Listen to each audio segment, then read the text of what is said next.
இது எழுச்சி பயணத்தில் தேர்தல் நேரத்தில் நடைபெறுகின்ற கூட்டமாக இருந்தாலும் காலத்துடைய நேரம் கருதி நான் இதுவரை 178 சட்டமன்ற தொகுதி இன்றைக்கு நான் உங்களை சந்திக்கின்றேன். நம்முடைய சட்டமன்ற தொகுதி 178வது சட்டமன்ற தொகுதி.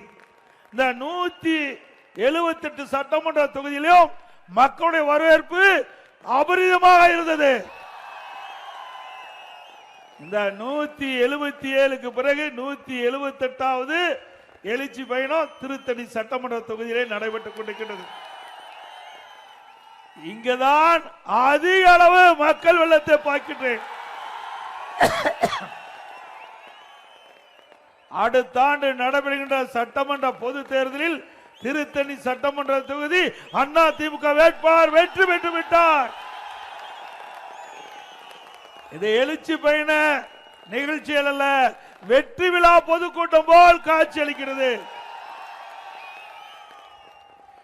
நான் வருகின்ற வழியிலே பார்த்தேன், மக்கள் வெள்ளத்தில் நீந்தி உங்களை வந்து சந்தித்திருக்கின்றேன். மக்களுடைய ஆரவார எழுச்சி வெற்றிக்கு அறிகுறி.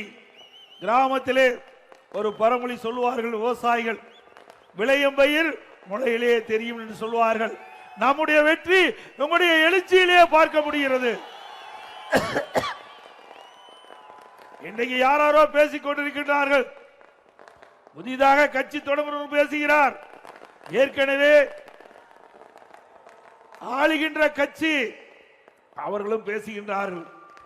ஆனால் இங்க இருக்கின்ற மக்களுடைய எழுச்சி அடுத்த ஆண்டு நடைபெற்ற சட்டமன்ற பொது தேர்தலில் அண்ணா திமுக ஆட்சி அமைக்கும். அண்ணா திமுக கூட்டணி அதிக இடங்களில் வெற்றி பெற்று தனி பெரும்பான்மையோடு அண்ணா திமுக ஆட்சி அமைக்கும். ஆக அடுத்த ஆண்டு நடைபெறுகின்ற சட்டமன்ற பொது தேர்தலில் அண்ணா திமுக கூட்டணி 210 இடங்களிலே வெல்லும். இன்றைக்கு திராவிட முன்னேற்ற கழகம் ஆட்சி பொறுப்பேற்று 2.25 ஆண்டு காலம் ஆகிறது. விவசாயிகளுக்கு நன்மை கிடைச்சதா? விவசாயி தொழிலாளிக்கு நன்மை கிடைச்சதா? நெசவாளருக்கு நன்மை கிடைச்சதா? அவர்களுடைய குடும்பம் மட்டும் வளமானது. திராவிட முன்னேற்ற கழகம் தலைவர் ஸ்டாலின் குடும்பம் மட்டும் வளமானது. சிந்தித்து பாருங்கள். திரு கருணாநிதி அவர்கள் இருந்தார், அதற்கு பிறகு ஸ்டாலின், அதற்கு பிறகு உதயநிதி ஸ்டாலின், அதற்கு பிறகு இன்ப நிதியை புகுத்த பார்க்கிறார்கள். இப்படி வாரிசு அரசியல் தேவையா? அடுத்த ஆண்டு நடைபெறுகின்ற சட்டமன்ற பொது தேர்தலில் குடும்ப ஆட்சிக்கு வாரிசு அரசியலுக்கு முற்றுப்புள்ளி வைப்பீர்களா?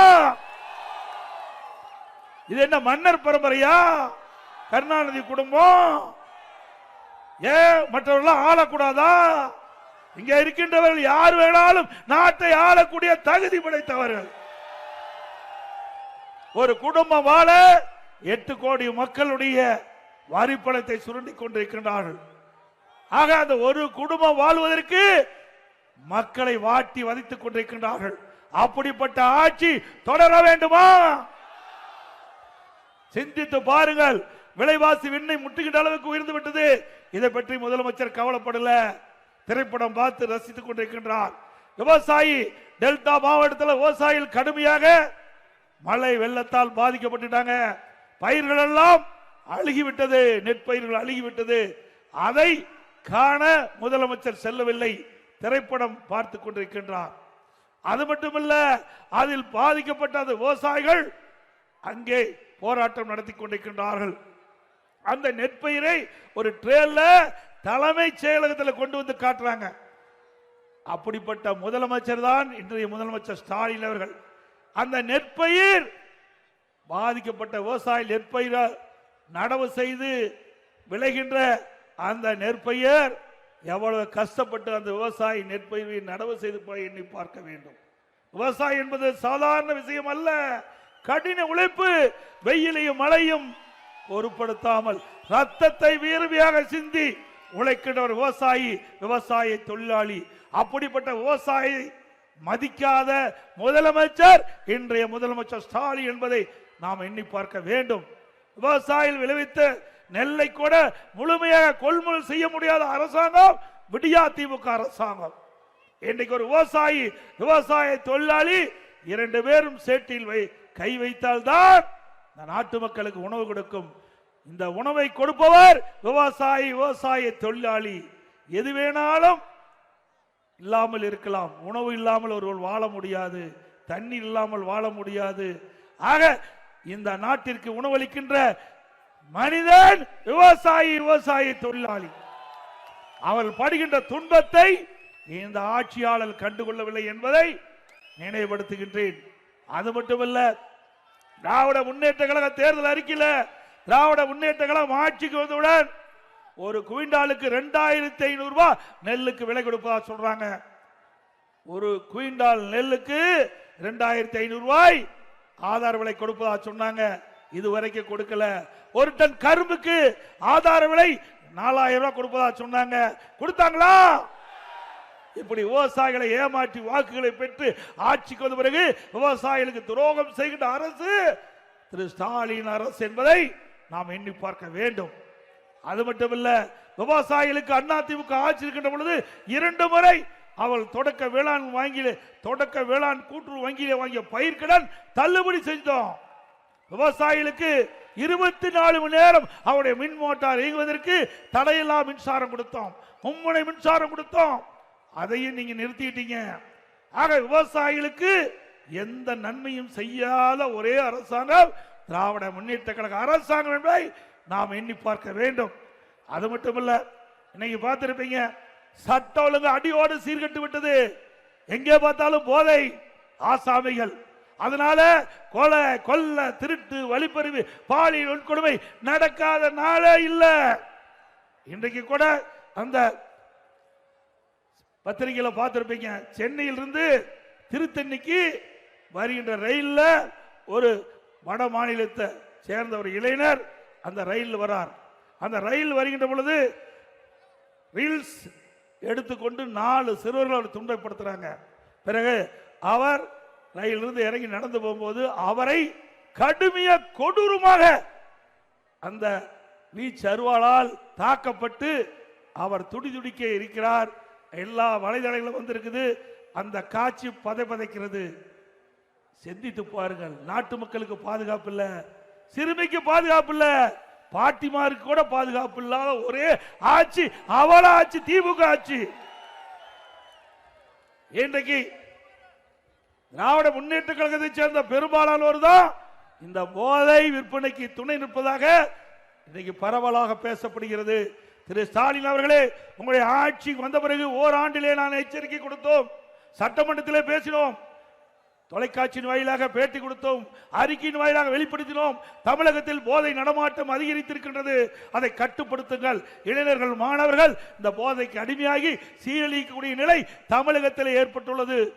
பல முறை இந்த அரசாங்கத்துடைய கவனத்திற்கு கொண்டு வந்தோம், இந்த அரசாங்கம் கண்டுகொள்ளவில்லை. அதனால இளைஞர்கள், மாணவர்கள் பாதிக்கிறாங்க. தயவு செய்து அருள் கூர்ந்து பெற்றோர்கள், தாய்மார்கள் சிந்திக்க வேண்டும். நம்முடைய குழந்தைகளை நாம் தான் பார்த்து வளர்க்க வேண்டும்.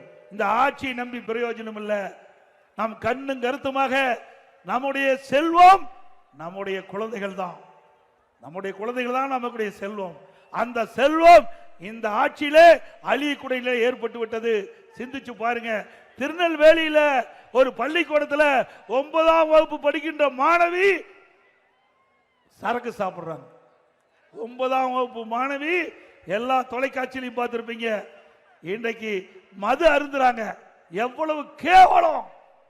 9ஆம் வகுப்பு படிக்கின்ற மாணவிகள் அந்த மது அருந்துறாங்கன்னு சொன்னா இந்த ஆட்சியில் எப்படி சட்ட ஒழுங்கு இருக்கின்றது என்பதை எண்ணி பார்க்க வேண்டும். மாணவருடைய நிலை எப்படி இருக்குது சிந்திச்சு பாருங்க. இளைஞருடைய நிலை எப்படி இருக்குது? நாம் இளைஞர்களை கண்ணும் கருத்துமாக பார்க்க வேண்டும் இந்த ஆட்சி இருக்கின்ற வரை. அதோட இன்றைய தினம் திரு ஸ்டாலினுடைய அரசாங்கம் ஏதோ திருடுறாங்க, வீட்டில் பணத்தை திருடுறாங்க, நகையை திருடுறாங்க.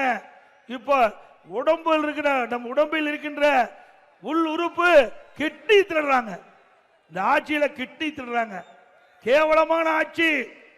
இன்னைக்கு பாத்தீங்கன்னா வறுமையில் வாடுகின்ற அந்த நபர்களை தேர்ந்தெடுத்து பணத்தாசை காட்டி அவள் இருக்கின்ற கிட்னியை முறைகேடாக இன்றைக்கு எடுக்கின்ற நிகழ்வு இந்த ஆட்சியில பார்க்கிறோம். அது யாரு? திமுக சட்டமன்ற உறுப்பினருடைய மருத்துவமனையில இந்த நிகழ்வு ஏற்பட்டிருக்குது. அதற்கு இன்னும் இதற்கு உரிய நடவடிக்கை எடுக்கல. இந்த ஆட்சியில் தான் ஒரு குழு அமைக்கப்பட்டு அந்த மருத்துவமனையில சோதனை செய்யப்பட்டு அதில் கிட்னி முறைகேடாக எடுக்கப்பட்டது என்று தெரிந்தும் இன்னும் நடவடிக்கை எடுக்கப்படவில்லை. அதிமுக ஆட்சிகளுடன் இதற்கு சட்ட ரீதியாக நடவடிக்கை எடுக்கப்படும். அதோட நீட் தேர்வு ரத்து சொன்னாங்க. திராவிட முன்னேற்ற கழகம் அரசு இருக்கின்ற பொழுது திராவிட முன்னேற்ற கழகம் ஆட்சிகளுடன் நீட் தேர்வு ரத்து செஞ்சாங்களா? அது மட்டுமல்ல, உதயநிதி ஸ்டாலின் அவர்கள் நீட்டுக்கு ரத்து செய்வதற்கு எங்களுக்கு ரகசியம் இருக்குன்னு சொன்னாங்க. ரகசியம் சொன்னாரா? இப்ப சட்டமன்றத்தில் போன சட்டமன்ற கூட்டத்தொடரில் திரு ஸ்டாலின் ரகசியத்தை சொல்லிட்டார். எங்களால முடியாது, இதுதான் ரகசியம். எங்களால நீட்டுக்கு விலக்களிக்க பெற்று தர முடியாது. நீதிமன்ற தீர்ப்புப்படிதான் இந்த நீட்டு தேர்வு நடந்துகிட்டு சொல்லிட்டார். அதைத்தான் நாங்களும் சொன்னோம். அதிமுகவும் அதுதானே சொல்லிச்சு. ஆனா மக்களை ஏமாற்றி, பெற்றோர்களை ஏமாற்றி, இளைஞர்களை ஏமாற்றி வாக்குகளை பெற்று ஆட்சிக்கு வந்த பிறகு அப்படியே அந்தர்பல்ட்டி அடித்து இப்பொழுது நீட் தேர்வுக்கு எங்களால் விதிவிலக்கு பெற்று தர முடியாது என்று செய்தியை இன்றைய முதலமைச்சர் ஸ்டாலின் அவர்கள் சட்டமன்றத்தில் தெரிவிக்கிறார். சிந்திச்சு பாருங்க. அது மட்டுமல்ல, இன்றைக்கு திராவிட முன்னேற்ற கழகம் 2021 சட்டமன்ற பொதுத் தேர்தலில் இன்றைய முதலமைச்சர் எதிர்க்கட்சி தலைவராக இருந்தார். அப்பொழுது 525 அறிவிப்புகளை வெளியிட்டார். 1-2 525 அறிவிப்புகள் வெளியிட்டார். அந்த அறிவிப்புகள் நாளில் ஒரு பங்கு கூட நிறைவேற்றவில்லை. நாளில் ஒரு பங்கு திட்டம் கூட, அந்த அறிவிப்பு கூட நிறைவேற்றப்படவில்லை. அத்தனையும் பச்சை பொய். திரு முதலமைச்சர் இருந்து அவள் சக அமைச்சர் வரை, திமுக நிர்வாகி வரை 95% அறிவிப்புகள் நிறைவேற்றப்பட்டது என்ற ஒரு பச்சை பொய்ய இன்றைய முதலமைச்சர் சொல்லிக் கொண்டிருக்கிறார். திரு ஸ்டாலின் அவர்களே, இது கிராம சூழ்ந்த பகுதி. 100 நாள் வேலை திட்டம் உங்களுடைய தேர்தல் அறிக்கையில் 150 நாள் உயர்த்தப்படும். உயர்த்தினாங்களா? இன்றைக்கு அதிமுக ஆட்சியில இருந்தாலும் இல்லாவிட்டாலும் பிரதான எதிர்க்கட்சியாக இருந்தாலும் தொடர்ந்து மத்திய அரசை வலியுறுத்தியது. அந்த 100 நாள் வேலை திட்டத்தை 150 நாளாக உயர்த்த வேண்டும் என்று போராடினோம். தொடர்ந்து மத்திய அரசுக்கு அழுத்தம் கொடுத்தோம். நம்முடைய கோரிக்கை ஏற்று 100 நாள் வேலை திட்டத்தை 125 நாளாக மத்திய அரசு உயர்த்திருக்கின்றது. அது பொறுத்துக் கொள்ள முடியாத திரு ஸ்டாலின் அவர்கள் இந்த திட்டம் ரத்து செய்யப்படும் என்ற ஒரு பொய்யான அவதூறு செய்தியை பரப்பி வருகிறார். திரு ஸ்டாலின் அவர்களே, உங்களால் அந்த 100 நாள் வேலை திட்டத்திற்கு பணிபுரிகின்றவர்களுக்கு 150 நாள் உயர்த்த முடியவில்லை. ஆனால் அதிமுக எதிர்க்கட்சியாக இருந்தாலும் நாங்கள் அதை நிறைவேற்றி காட்டினோம். 100 நாள் வேலை திட்டம் 125 நாளாக உயர்த்தப்பட்டிருக்கிறது. 100% இது தொடர்ந்து இந்த திட்டம் நிறைவேறும். அது மட்டுமல்ல, 125 நாட்கள் அதிமுக ஆட்சிக்கு வந்த பிறகு 150 நாளாக உயர்த்தப்படும். அதோட இன்னைக்கு உரிமை தொகை கொடுத்து விட்டோம் என்று எப்பொழுது பார்த்தாலும் முதலமைச்சர் பெருமையாக பேசுகிறார்.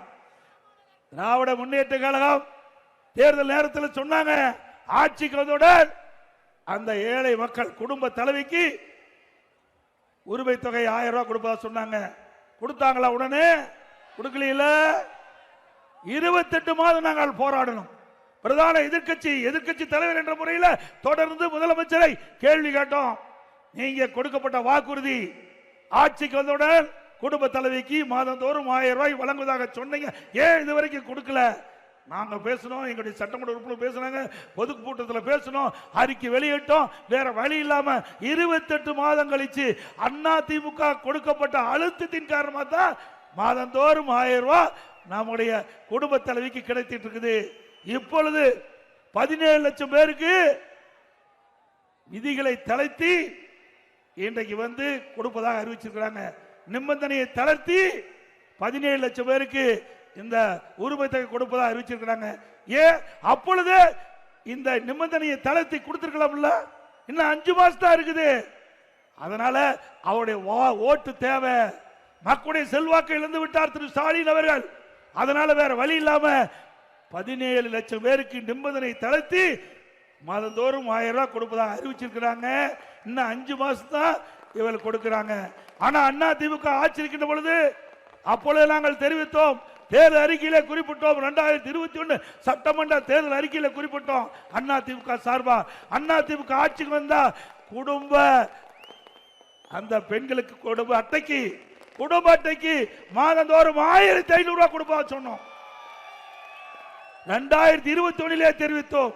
ஆனால் கவர்ச்சிகரமா மக்களிடத்தில் பேசி மக்களை ஏமாற்றி வாக்குகளை பெற்று ஆட்சிக்கு வந்த பிறகு 28 மாசம் கழிச்சு தான் கொடுத்தாங்க. 17 லட்சம் பேருக்கு 55 மாசம் கழிச்சு தான் அந்த உரிமை தொகை வழங்கிய அரசாங்கம் திமுக அரசாங்கம். அதோட தேர்தல் நேரத்தில் மாதந்தோறும் கேஸ் மானியம் 100 ரூபாய் கொடுக்கறாங்க. கொடுத்தாங்களா? நம்ம இளைஞர்கள் வங்கியில் வாங்கிய கடை தள்ளுபடி செஞ்சாங்களா? பெட்ரோல் டீசல் விலை குறைப்புன்னு சொன்னாங்க, குறைச்சாங்களா? ரேஷன் கடையில் கூடுதலா சக்கரை 1 கிலோ போட்டாங்களா? எதுவுமே செய்யல. கொடுக்கப்பட்ட வாக்குறுதி, முக்கியமான வாக்குறுதி எதுவுமே நிறைவேற்றவில்லை. தேர்தலிலே பிரச்சாரத்தை செய்து வாக்குகளை பெற்று மக்களை ஏமாற்றிய அரசாங்கம் திமுக அரசாங்கம், திமுக கட்சி. அது மட்டுமல்ல, இன்றைக்கு ஊழல், எல்லா துறைகளிலும் ஊழல். இன்றைக்கு உள்ளாட்சி, அந்த உள்ளாட்சியிலே பணி சேர்க்கப்பட்டவர்களுக்கு பணி ஆணை வழங்கிட்டு இருப்பது பல 100 கோடி ரூபாய் ஊழல் செய்தாக. அதோட அந்த டிபார்ட்மெண்ட்ல பல ஊழல் நடைபெற்றதாக இடி கண்டுபிடிக்கப்பட்டு அரசாங்கத்துக்கு அனுப்பிச்சிருக்குது. எஃப்ஐஆர் போடணும், இதுவரைக்கும் எஃப்ஐஆர் போடல. அண்ணா திமுக ஆட்சி மலர்ந்தவுடன் இடி அரசாங்கத்துக்கு கொடுக்கப்பட்ட அறிக்கையின் அடிப்படையில் எஃப்ஐஆர் போடப்படும். சம்பந்தப்பட்டவர்கள் அதன் சட்டத்தின் முன் நிறுத்தப்படுவார்கள். அதோட இன்னைக்கு மின் கட்டணம் உயர்ந்து போச்சு. இன்னைக்கு நகராட்சி, பேரூராட்சி மின் கட்டணம் ஏழைகள் பாதிக்கப்படுகின்ற அளவிற்கு விலைவாசி உயர்வு. இப்படி மின் கட்டண உயர்வு, விலைவாசி உயர்வு, வீட்டு வரி உயர்வு, கடை வரி உயர்வு, தண்ணீர் வரி உயர்வு, எல்லாம் வரி உயர்வு. கடை தலைக்கு மேல் இருக்குது. இந்த ஆட்சி பொறுப்பேற்ற பிறகு 5 ஆண்டு முடியும் போது 5.5 லட்சம் கோடி கடன் வாங்கிறாங்க. 5 ஆண்டு முடிக்கின்ற பொழுது 5 லட்சம் கோடி. அத்தனை பேர்த்தையும் கடனாளி ஆக்கிட்டார் ஸ்டாலின். நம்ம அத்தனை பேர்த்தையும் கடனாளிக்கு தான் சாதனை படைத்த அரசாங்கம் திரு ஸ்டாலின் அரசாங்கம். சிந்திச்சு பாருங்க. வருமானம் அதிகம் வருது, திட்டம் எதுவும் இல்ல. நீ என்ன புதிய திட்டத்தை கொண்டாந்தீங்க? நாங்கள் அண்ணா திமுக ஆட்சி இருக்கின்ற பொழுது திருவள்ளூர் மாவட்டத்தில் புதிய அரசு மருத்துவக் கல்லூரி, மருத்துவமனை கொண்டாந்தோம். 400 கோடி பிரம்மாண்டமான மருத்துவக் கல்லூரி, மருத்துவமனை. இங்க இருக்கிற ஏழை எளிய மக்களுக்கு ஒரு தரமான உயர்தக அறுவை சிகிச்சை செய்யக்கூடிய அளவிற்கு அற்புதமான மருத்துவமனையை நாங்கள் கொடுத்திருக்கிறோம். இது அண்ணா திமுக சாதனை. உங்களுடைய ஆட்சியில் இப்படி ஒரு சாதனையாவது உங்களால் சொல்ல முடியுமா? கிடையாது. அதோட நம்முடைய கிராமப்புறம் இருக்கின்ற அரசு பள்ளி படிக்கின்ற மாணவ செல்வங்கள் இன்றைக்கு அவர்கள் கனவு மருத்துவராக வேண்டும் என்று. ஆனால் நீட் தேர்வுல 2014, 18, 17, 18ஆம் ஆண்டு வெறும் 9 பேர் தான் அந்த மருத்துவக் கல்விக்கு இடம் கிடைச்சது. நானும் அரசு பள்ளியிலே படித்தவன், கிராமத்திலிருந்து பிறந்து வளர்ந்தவன், விவசாய குடும்பத்தை சேர்ந்தவன். அதனால ஏழையுடைய கஷ்டத்தை புரிந்தவன். அந்த மக்களோடு வாழ்ந்து மக்களுக்கு என்ன பிரச்சனை என்று உணர்ந்த காரணத்தினாலே அந்த அரசு பள்ளியை படிக்கின்ற மாணவர்கள் 41% பேர், சுமார் 3,81,000 பேர் அரசு பள்ளியிலே படித்துக் கொண்டிருக்கின்றார்கள். அவர்கள் வெறும் 9 பேர் தான் அந்த நீட் தேர்வில் பேச பாஸ் பண்ணாங்க. 2014, 18ல 3146 இடம். அந்த 3146 மருத்துவக் கல்வி இடத்துல வெறும் 9 பேருக்கு தான் இந்த அரசு பள்ளியிலே படித்த மாணவர்களுக்கு இடம் கிடைச்சது.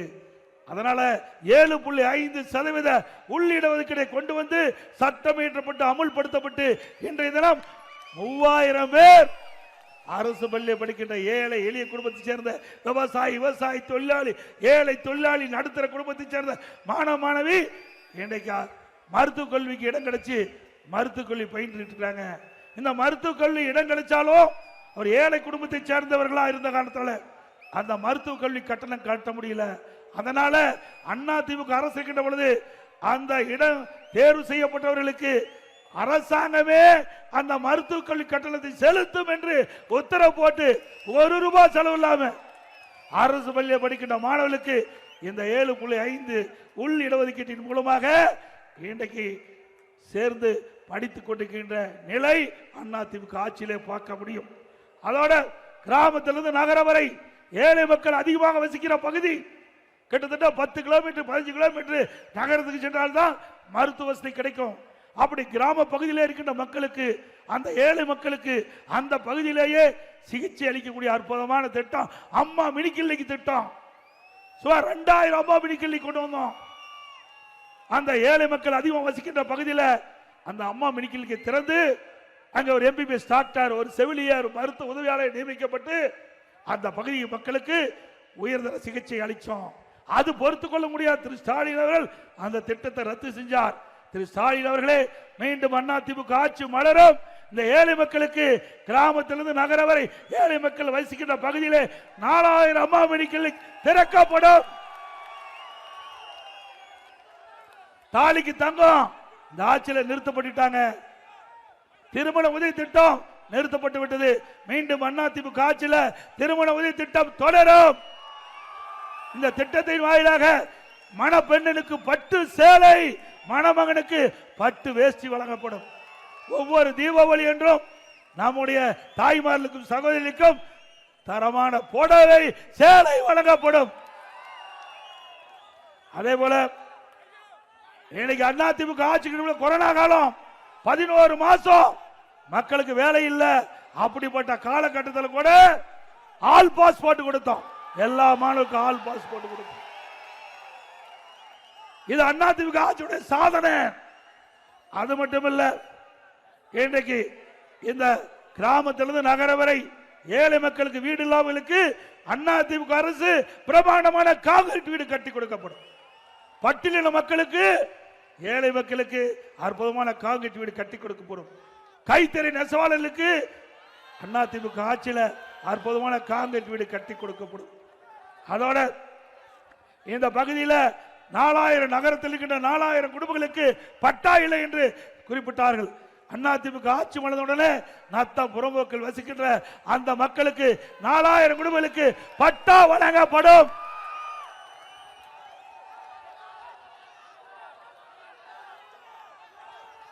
லேப்டாப் கொடுக்கப்படும். அதிமுக ஆட்சி மலர்ந்தவுடன் லேப்டாப் கொடுக்கப்படும். அதிமுக ஆட்சியில் 52,30,000 மாணவ மாணவிகளுக்கு லேப்டாப் கொடுத்தோம். அதற்காக 7,350 கோடி நிதி ஒதுக்கீடு செய்யப்பட்டது. இந்த விடியா திமுக ஆட்சி பொறுப்பேற்ற பிறகு இந்த மாணவருடைய நலன் கருதி இந்த திட்டத்தை தொடரவில்லை. வேண்டுமென்றே திட்டமிட்டு அதிமுக ஆட்சியில் கொண்டு வரப்பட்ட திட்டம் என்ற ஒரே காரணத்திற்காக அந்த மக்களுக்கு அந்த மாணவர்களுக்கு கிடைக்கப்பட்ட அற்புதமான திட்டத்தை இந்த அரசு நிறுத்தியது. இப்பொழுது கொடுப்பதாக அறிவிச்சிருக்கிறாங்க. அது நடைமுறைக்கு வருமா என்று தெரியவில்லை. கொடுத்தால் நன்றி, இல்லாவிட்டால் மீண்டும் அதிமுக ஆட்சி மலரும். லேப்டாப் திட்டம் மாணவர்களுக்கு கொடுக்கப்படும். அதே போல திருத்தணி அருள்மிகு சுப்பிரமணிய சாமி திருக்கோயில் முருகனின் 5ஆம் படைவீடு என பெருமை பெற்றது. இந்த உள்ளூர் மக்கள் திருத்தணி இந்த சட்டமன்ற தொகுதியில் உள்ளூர் மக்கள் வாரம் தோறும் செவ்வாய்க்கிழமை முருக பெருமானை வழிபாடு செய்ய சிறப்பு அனுமதி வழங்கப்பட்டிருந்தது. ஆனால் இந்த ஆட்சியில திராவிட முன்னேற்ற கழக ஆட்சியில அந்த அனுமதி மறுக்கப்பட்டுகிறது. மீண்டும் அதிமுக ஆட்சி வந்தவுடன் இந்த உள்ளூர் மக்களுக்கு திருத்தணி உள்ளூர் மக்களுக்கு செவ்வாய்க்கிழமை அவர்கள் தரிசனம் செய்வதற்கு சிறப்பு அனுமதி வழங்கப்படும்.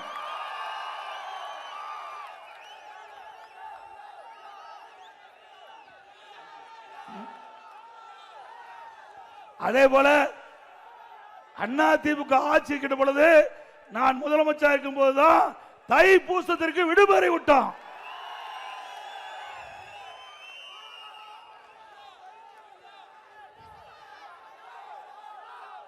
அதே போல இன்றைக்கு விசத்தறி கைத்தறி நெசவாளர் பல பேர் இந்த பகுதியில் இருக்கிறாங்க.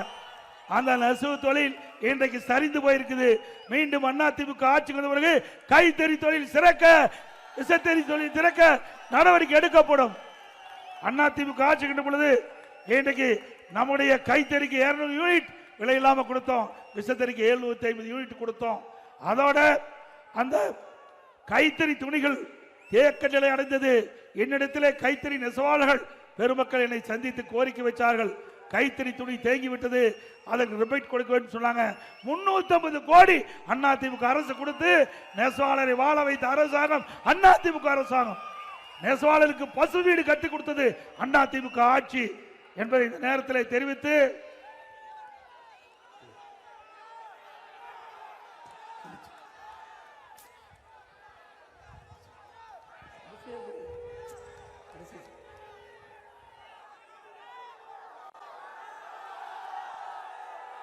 அனைவருக்கும் இனிய ஆங்கில புத்தாண்டு நல்வாழ்த்துக்கள். அனைத்து மக்களுக்கும் தைப்பொங்கல் நல்வாழ்த்துக்கள். இந்த கூட்டம் சீரோடும் சிறப்போடும் எழுச்சியோடும் நடைபெறுவதற்கு உறுதியாக இருந்த அறிவிச்சார் ஹரி அவர்களுக்கும் ரமணா அவர்களுக்கும் அவருடன் இந்து பண்ணிட்டு ஒன்றிய நகர பேரூர் கழக உடப்புறங்களுக்கு கூட்டணி கட்சி சேர்ந்த தலைவர்களுக்கும் நன்றியை தெரிவித்து மக்களை காப்போம், தமிழகத்தை மீட்போம், மக்களை தமிழகத்தை மக்களை தமிழகத்தை மக்களை தமிழகத்தை ஸ்டாலின் ஃபெயிலியர் மாடல் அரசு. Bye bye Stalin. நன்றி, வணக்கம்.